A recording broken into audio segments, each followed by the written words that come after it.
Hi everyone, it's Tom Mackie here. I've been asked a lot of questions about what are the best settings for landscape photography for my camera.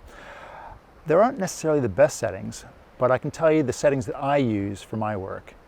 Okay, starting with number one, it's the quality of what we're going to use, whether it's JPEG or RAW. I always say that using JPEGs is like driving a Ferrari in first gear. You're not getting the most out of that file.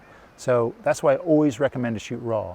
That captures the most information and you can do so much more with those files.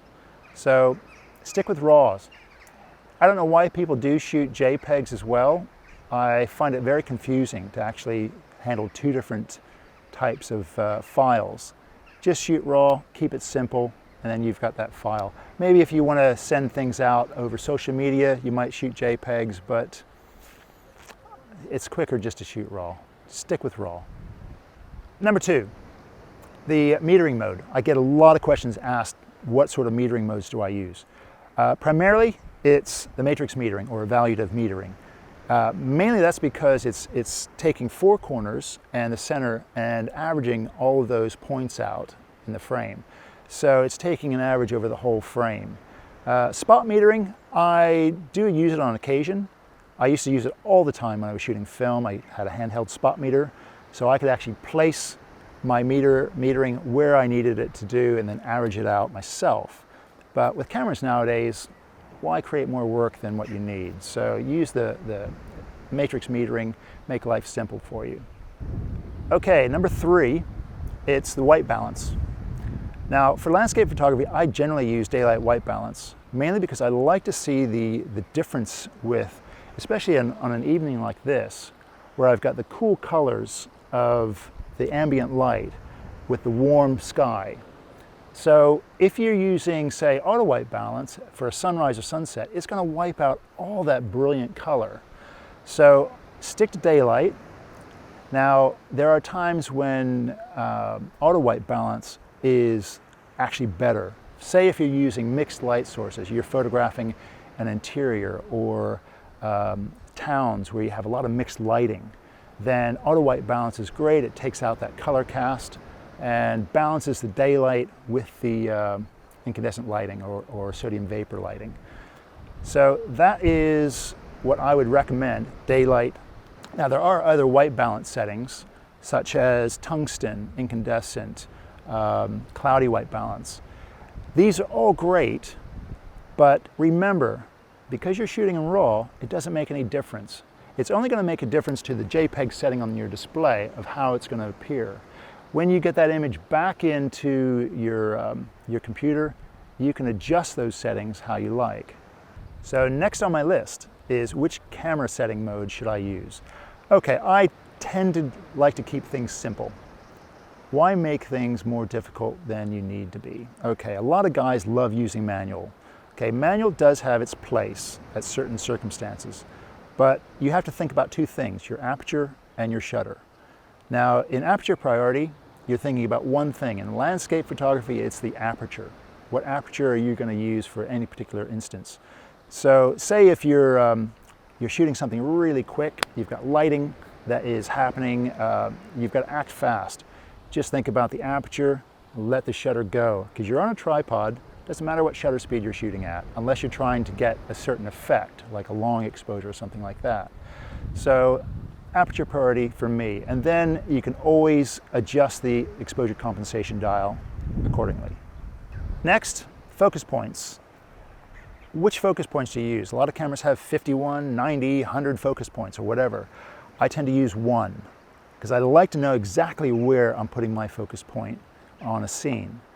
And also, I don't stop there. I do use manual focus a lot because I don't really like to trust the autofocus too much. I've had it so that if you can't find a really nice contrasty bit for it to bite onto, the focus might go in and out slightly. But if you're focusing live view manually, you can see that it's actually pin sharp and it's not going to drift at all. So focus point, I would recommend one focus point.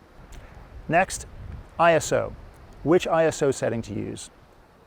Take it off auto ISO. Don't use that unless you're using video, of course. But we're talking about landscape photography, stick it on to generally 100 ISO will serve most cases. So 100 ISO is great. Sometimes I've had to knock it down to 50 or the lowest setting just to gain a little bit more exposure time. But in general terms, 100 ISO is going to be the best. You're not going to get a lot of noise. You're not going to get hardly any noise, especially with cameras like this. If I need to up the ISO for any exposure difference when I'm using, say, an ND filter, and I don't really want to go into several days of an exposure, then I might up the ISO a little bit to knock the exposure time down. But in general, stick to 100. Okay, so I just mentioned live view just a minute ago, so let's touch on live view and how you can use it. Like I said, I use live view for focusing. For manual focusing, it's great. You can zoom into 100% and see exactly, especially using one of these. Switch that on, you can see your scene. Zoom right in, and then focus sharp detail with this. You can block out all the sun, and you can see exactly what you're doing with this. So live view is a wonderful feature. Also with live view, you have the opportunity to use histogram on it as well.